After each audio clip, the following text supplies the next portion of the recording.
Welcome back. It's 10:29 a.m. Eastern Time, and we are getting very disturbing reports of a shooting at a Minneapolis Catholic church. The sirens. Again.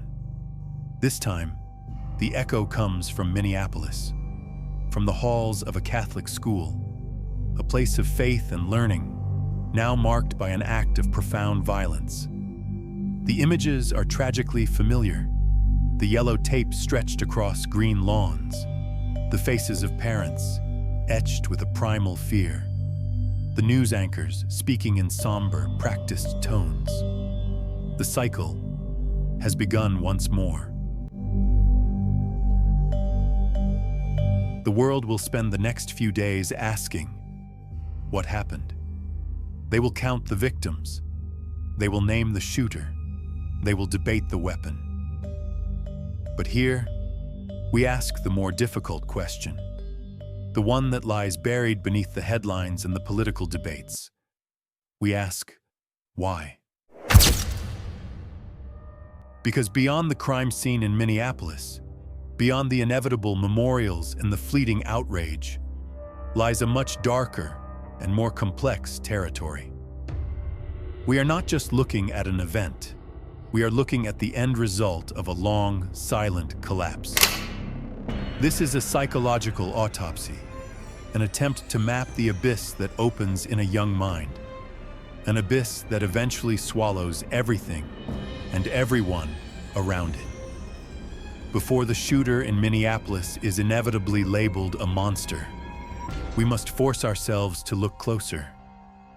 That label, monster, it's a shield to protect us from a terrifying truth, that the perpetrator was human, a child, a classmate, a neighbor. The label creates a comfortable distance, allowing us to believe they are a different species entirely, an anomaly. But the truth is never that simple. The path to this kind of violence is not a sudden snap.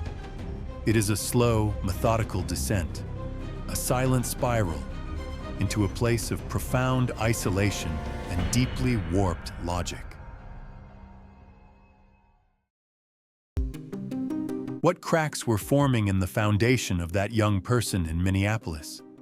What small, unnoticed fractures were spreading through their world long before they ever touched a weapon? The collapse almost always begins with a single, pervasive feeling: alienation. Not just loneliness, but a true, chronic state of disconnection. The crippling feeling of being invisible in a crowd, of walking the same school halls as everyone else, sitting in the same pews, but feeling fundamentally, irrevocably separate. A ghost haunting the edges of your own life. This feeling is a persistent, invisible wound, and it's often deepened by the relentless pressures of a closed social ecosystem. In any school, but perhaps especially in a community that preaches unity and belonging, not fitting in can feel like a profound moral failure. It's an erosion of self-worth, a daily broadcast confirming your deepest, darkest fear. You are worthless. You do not matter. And when the world around you makes you feel like you don't matter, you will inevitably seek a world that tells you that you do. That world is often found online, a perilous sanctuary. The internet becomes a double-edged sword, a place to find others who feel the same way, a temporary relief from the pain of being alone. But it is also a radicalizing echo chamber, a digital abyss that stares back. Here, a personal sense of grievance is not just validated, it is amplified. Dark thoughts are not challenged, they are celebrated. Algorithmic feedback loops can push a vulnerable mind toward more and more extreme content, creating a self-sustaining cycle of rage and resentment. A young man in Minneapolis, feeling unseen by his peers, could have felt worshipped by an anonymous online mob. His personal victimhood twisted into a grand, heroic narrative of retaliation against a world that he believed had wronged him.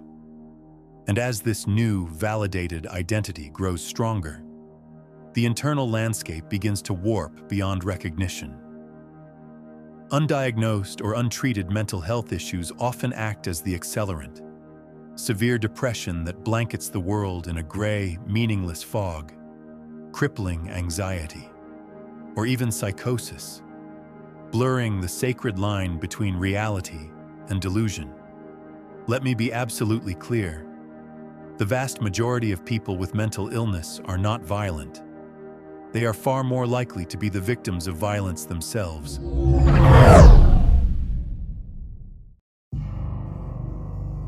But when these conditions are left to fester in the darkness of isolation, combined with a cultivated sense of grievance, they create a uniquely volatile psychological cocktail. The world is no longer a neutral place. It is seen through a lens of intense persecution. Every small slight is collected as evidence. Every perceived insult is hoarded as proof of a conspiracy against them. Their pain, they believe, is unique, special, more profound than anyone else's. This is the seed of a dark narcissism, a grandiose sense of victimhood that begins to justify anything. And from this profound sense of powerlessness, a fantasy is born. A fantasy of ultimate control, of absolute revenge. The weapon becomes more than a tool. It becomes a symbol. The key that will finally unlock the power they have never had. The instrument that will force the world to finally listen, to acknowledge their pain, to see them. The act is rehearsed hundreds, maybe thousands of times in the mind. The plan becomes a comfort, a secret friend. In this mental rehearsal space, empathy is slowly, systematically extinguished. The people they once saw as classmates, teachers, they are stripped of their humanity. They must become symbols of the system that rejected them.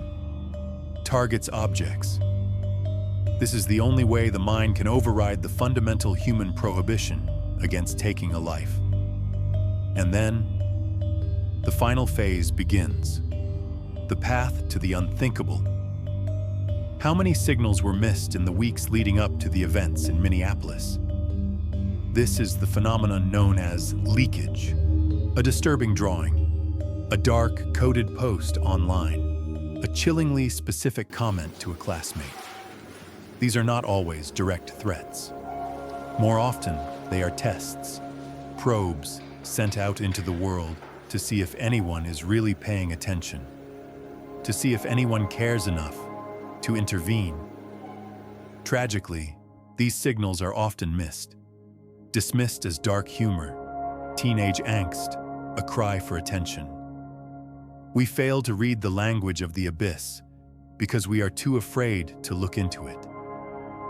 The tipping point, the final trigger, is often deceptively small. A failed test, a final romantic rejection, a public humiliation. It's not the cause. It is simply the final straw. The single ounce of pressure that causes the entire unstable structure to collapse. And in the days leading up to the act, a chilling calm can descend. Teachers and parents sometimes report that the individual seemed happier, more at peace. This isn't recovery. It is the calm that comes when an unbearable internal conflict has finally been resolved. The decision has been made. The solution has been found. So we return to the silence in Minneapolis. The sirens have faded. The news crews will soon pack up and move on to the next story. But we are left with the question, why? There is no single answer. It is not just one thing. It is a catastrophic failure of connection at every conceivable level. It is the story of a mind that slowly and then all at all once broke away from the shared reality we inhabit. The question we must ask ourselves is not just why he did it. The question is, how do we build a world where a young person feels so utterly lost that this path ever seems like a conceivable answer?